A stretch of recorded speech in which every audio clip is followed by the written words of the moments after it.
Alrighty, I have a video on my thoughts and opinions of this new Halloween haunt announcement that Six Flags has announced for a lot of their parks, one being Canada's Wonderland, and I'm going to dive in really deep into how I feel about this. Before I get started, I'm going to very quickly just announce that we have 25% off ticket promo for our September 20th event at Canada's Wonderland. 1 hour ERT in the morning, 2 hours of night rides at night on Alpenfury and Leviathan, 3 hours of total ERT on Alpenfury when you add up the morning and the night, as well as a park Q&A and a tour of the maintenance and sign shop, which is very rare to have done, as well as Wild Beasts Infield and a haunted house tour. So if you want to come and join our event, 25% off tickets down below. We are also announcing our release of our Santa's Village event tickets. So down below, I'm also going to link the link to our Santa's Village. It's a really good value. We've priced it to be extremely good value. You do not need a theme park ticket to attend this event. It is on a Saturday now, not a Friday, September 27th at Santa's Village. We will have bus fare, so there'll be an option to buy a bus ticket, a chartered coach bus that we are providing. So you won't need a theme park ticket. Your ticket gets you into the event entirely. You'll just need either a bus ticket and an event ticket, or just an event ticket if you're driving. So definitely check out both those events. And if you have any questions about the Santa's Village event, comment down below and I'll answer. All right, let's get into it. So it is no... if you've been online, you are seeing the amount of hate that Canada's Wonderland and other Cedar Fair parks are getting. I should say Six Flags. There is a ton of hate. A lot of people are upset. And some of it really justified. I totally understand why some people are upset. But a lot of it, I want to talk about some of the pros, and then we're going to get into the cons, because I'm not going to sit here and sugarcoat it and try and defend Canada's Wonderland on every aspect of this, because there are some, it's not like the best scenario that has taken place. But I'm going to talk about the pros, and then I'm going to really dive in deep as to why I think this isn't the best decision, especially since the previous CEO, Matt Wiemet, has actually come out and kind of given his thoughts and opinions on the whole matter.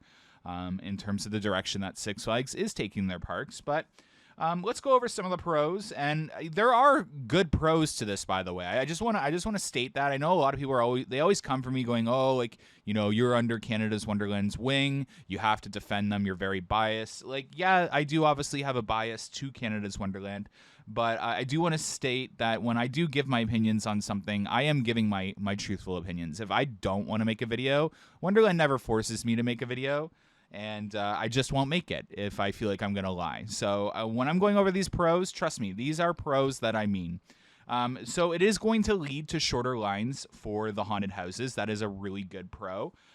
So essentially, this could lead to separating guests going through the houses as well, which is a really good pro, because if you really look at the negative feedback that Canada's Wonderland more specifically has received over the years online about people talking about Halloween Haunt, is how boring the event is, because it's just some massive conga line going through each of the houses. And that is true. That is true. Like when I go to a really good Halloween event like Fear Farm, or some of the ones out in Ottawa, Binghamton, Scream Park, they separate you. And that's what really makes it good and scary. When I'm in a conga line, you see things happening. It's harder for the scare actors to scare you. It's just not that good of a factor for anyone involved, the scare actors and the guests. And guests actually get more riled up to be funny in their mind, they think is funny, to taunt actors and all that in a larger setting as well. So all in all, shortening the lines and making it less accessible or difficult to get into the haunted houses, you're making it easier to actually make the experience better for the average guest. So I definitely think the shorter lines, and then if it does lead to, and I wanted to put this because I'm not confident or sure that Wonderland is going to do this because of this, because there is a chance that they're still going to sell a lot of tickets and just make mad money off of this event by doing it this way, which is obviously their goal. But I'm hoping the genuine goal of doing what they're about to do is to start separating guests through their haunted houses. So that's my take on that. If they do that, that's a really good plus in my opinion, and that kind of justifies what they're about to do with their haunted houses. So I would say if that ends up happening, that's a huge win for everyone. I know people aren't hyper analyzing that aspect of this avenue, but I'm going to talk about that in my cons, because under the cons, Canada's Wonderland has been pinned against a wall in terms of how to handle Halloween Haunt. But the other pro is this should, in quotations, should and hopefully lead to better houses / IPs. So in the Six Flags chain, they have access to Warner Bros. And their IPs, and I would hopefully suspect that because of all this, that we do see those IPs come to Canada's Wonderland as well. We've seen The Conjuring come to Canada's Wonderland, and it's going to be a little bit more of an upcharge than even the upcharge for the other houses. So I highly recommend getting that season pass add-on for $55. And I just want to remind people, back in the day, that Halloween Haunt under Paramount, your season pass got you in through September or October under Paramount as well, and then you had to buy the Halloween Haunt season pass on top of that. So as Canadians attending Canada's Wonderland, I just want to remind you that you are complaining about something that we were typically used to before Cedar Fair took over. So it is essentially going back to what some of you wish online, saying Paramount was the better park operating. It is going back to what Paramount used to do back in the day anyways. So I understand the argument of the gold passes for the 2024 season that sold for 2025 did promise something, and I totally understand that, so I'm not going to counter that at all. You are justified to be upset about that. But I just want to remind you that we did used to have to buy around $55 season pass upgrades under Paramount as well for their Halloween Haunt event. So hopefully this does lead to them upgrading their haunted houses. I will be so transparent that Canada's Wonderland's haunted houses are nowhere on par with anyone around them. I'm going to just come out and say that I miss Miner's Revenge from the Paramount years. I miss Bloodshed. I miss the really good haunted houses that they used to have, and I just feel like it's definitely slipped in terms of what is available to do out there, and I'm really hoping that we do go down the IP route, because that'll be both good for marketing and standing out in the Greater Toronto area for a Halloween Haunt attraction that offers something unique and different. Because let's face it, at the end of the day, a lot of these themes we're seeing at Canada's Wonderland, we see out there as well, like at farms that do haunted attractions. And unfortunately, the farms just do it better because they have bigger access to funds to invest back into themselves because they are sole owners of their property versus a corporate company that has to spread the wealth over other parks. So it is just one of those things where I do hope this does lead to the IPs, because I think that would help Canada's Wonderland really stand out in the market. So one big thing that I think this is really going to help with, and that is inappropriate behavior. They are introducing a fall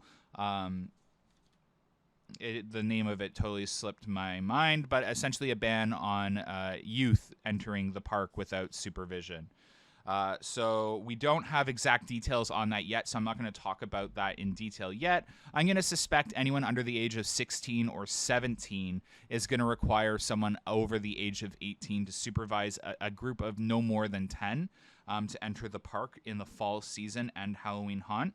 But this will help prevent, upcharging. A lot of youth don't have access to. We've seen the statistics out there. I'm not going to go into details about the job market and all that, but youth don't have as great of access to funds, unless their parents fund it, to buying these add-ons. So it should help alleviate the youth and hitting/taunting actors that occurs in these Halloween Haunt mazes, and it's less likely that it's less likely we're going to experience this by forcing people to pay more. Now, the unfortunate side of this, leading into the cons, and this is a serious con, and I don't know if Canada's Wonderland and the parks are ready for this, and I think this is why that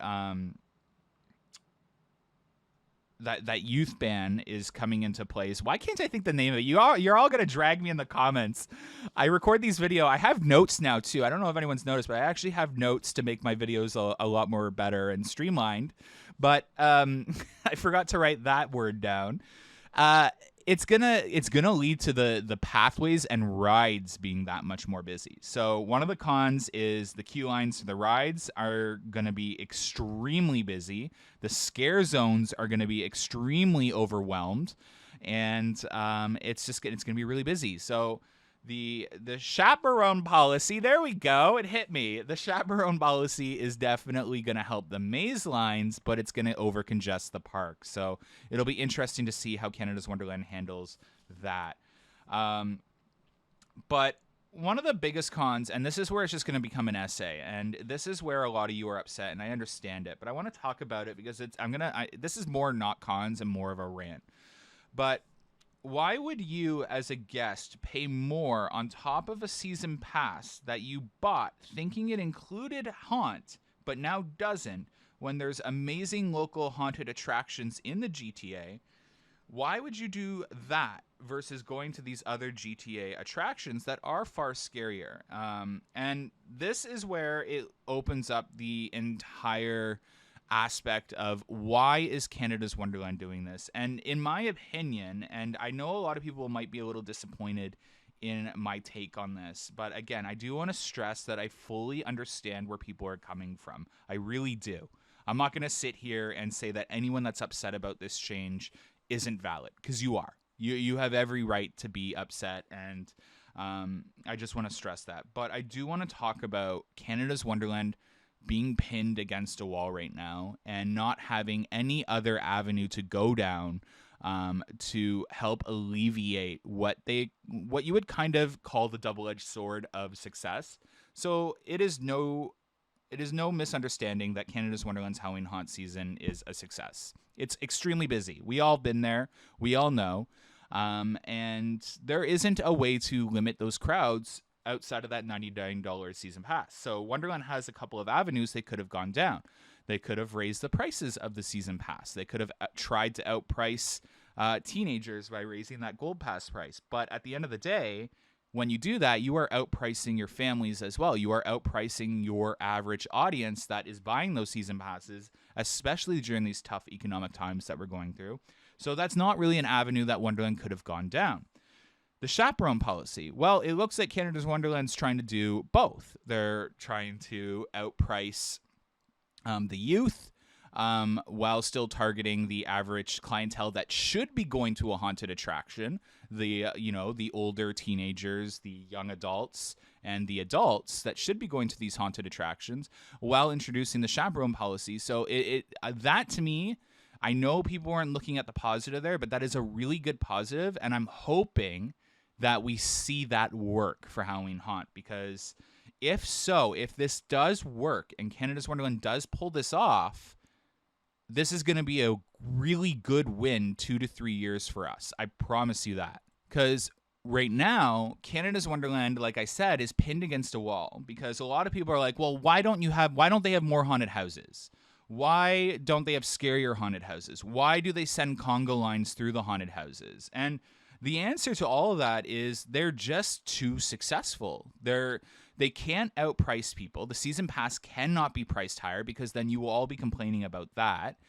They can't do the chaperone policy, because then they limit their attendance too much. And I'm sorry, Wonderland is a corporate business, a shareholder business, a stockholder business, and their goal is to make money.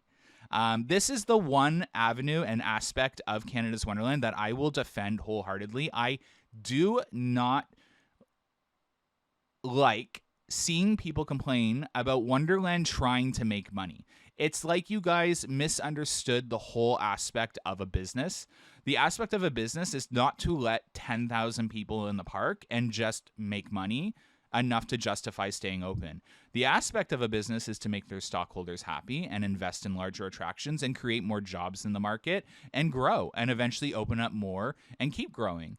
And unfortunately, there are entering difficult business times. We all saw the stockholder call, and tough decisions need to be made for them to continue growing. And the season pass sale, where they've been overcrowding the park, it's working. Wonderland full-heartedly 180 their attendance.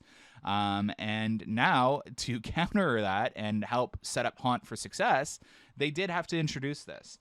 So I want to talk about something that's really important, and that is the complaining about more haunted houses. And I get that. Wonderland should have more haunted houses, and they should have better haunted houses. So please don't take what I'm about to say as a counter to that, because I think that they should have 9 haunted houses minimum. Wonderland should have 9. But what happens is Wonderland is in a land constraint. We have just enough land to develop continuously for the park's continued growth. A lot of the land that's available is for restaurant infrastructure and ride development to help with guest flow, developing the park, keeping it up with the times. There's not much land left for permanent structures, which these haunted attractions require, or land that's available to set up tents like Universal Studios uses for these haunted attractions as well. There is also a lack of talent, by the way, for these teams to set up these haunted structures and attractions as well. So Wonderland faces the constraint of both time to set up as well as permanent structures. So that's a really big thing that Wonderland faces. So Kingswood, which used to house a big haunted house, is now a storage site for the park. And setting up a haunted attraction there is no longer viable. The building that was used for like Club Blood, or the location that was for Club Blood, is now storage for Winterfest as well and used for school events. Courtyard is used to set up for Winterfest, so they can't set up haunted houses there anymore because they need to start setting up for Winterfest about halfway through Halloween Haunt. So they're in a constraint, and that's why we've seen Action Theater developed into 2 haunted houses. In the mountain, you're going to see the new haunted attraction, I believe, set up in the mountain on that new level they were building above Alpine Fury. Again, it's just, anything indoor that they can keep permanent helps them the best. So they're looking for places like that, and that takes time. You saw the Laser Quest building, but again, anything that ends up needing to be used for Winterfest can't be used for Halloween Haunt. So they're in a constraint. Crowd levels, that's that double-edged sword I was talking about. It is really difficult for Wonderland to make the right choices that aren't going to upset the greater good. Do you raise season pass prices? Do you raise the ticket prices exponentially? Or do you do what they just did? You do what Paramount did. You introduce, okay, your gold pass now gets you into, yes, it gets you into Halloween Haunt. Again, you guys got to read the fine print, subject to change at any time. Unfortunately, again, I don't disagree with you being upset, but it is there in past terms and conditions, subject to change. As well as it gets you into Halloween Haunt. That's technically not a lie. You're allowed to come into Halloween Haunt. You can go through the scare zones. You can watch the shows. You can ride the rides. But now for the haunted houses, you're going to need that pass add-on, $55 pass add-on, or you're going to do the $10 upgrade for the day. I would highly recommend the pass upgrade if you're a pass holder. It sounds like a lot, but it's going to be worth it if you're going more than once or twice. I would get it. But again, these are things that they have to do. I get it. I know that there are going to be people upset with my take on this, but at the end of the day, Canada's Wonderland is a business, and you guys have all been complaining, as well as me. Sorry, making it sound like you guys have been complaining. I've been upset with Canada's Wonderland and the teens that have been coming and ruining Halloween Haunt, and the crowd size. It's been almost impossible to enjoy it about halfway through onward in October. And this is their best counter to that. And there are going to be growing pains. There's going to be learning experiences. They're going to change a few things probably for the 2026 season. And hopefully we start to see better haunted houses and more attractions added for Halloween Haunt as well. I like that they're getting rid of Day of the Dead. I think it was the wrong avenue to go down for Halloween Haunt. I really want to see them embrace scary again and find their identity in the Greater Toronto Halloween Haunt market. In terms of standing out as a separate attraction that's different from what else is offered out there. Because currently, on paper, for me, Halloween Haunt is on the weaker end of the spectrum in terms of a Halloween Haunt experience, like a scary experience. I'd rather go to Fear Farm. I'd rather go to Scream Park at Binghamton's. So definitely the IPs will help, like I said. And yeah, so definitely comment down below your guys' thoughts and opinions. This video is definitely open to a debate, and anyone that has a different opinion to me, or, you know, if you're really upset with something I've said in this video or completely disagree, comment down below. I do want to hear a different perspective on a lot of this, so I'm definitely going to be responding and reading other people's takes on this matter because, again, I understand I have a Wonderland bias. And yeah, but I just wanted to come on and actually provide my comments because I've seen it. A lot of people are upset, and this is a much more difficult situation to understand than just thinking about, I have to fork out another $55. Because at the end of the day, I'm telling you right now, with the season passes they sold for 2026, this was going to be a really bad Halloween haunt if they didn't do something. If any of you have been to the park over the last month since those season passes have launched and Elpin Fury's opened, it's crazy busy, and Halloween haunt was only going to be worse. So I understand. I'm just going to say it that way. I understand, and yes, unfortunately, we have to pay more money, but that is how business works. They are struggling, and they need a way to stop the bleed. But yeah. Thank you so much for listening to this whole video. Definitely check out the links to our events down below, the Santa's Village event, as well as the 25% off our ticket for the September 20th date.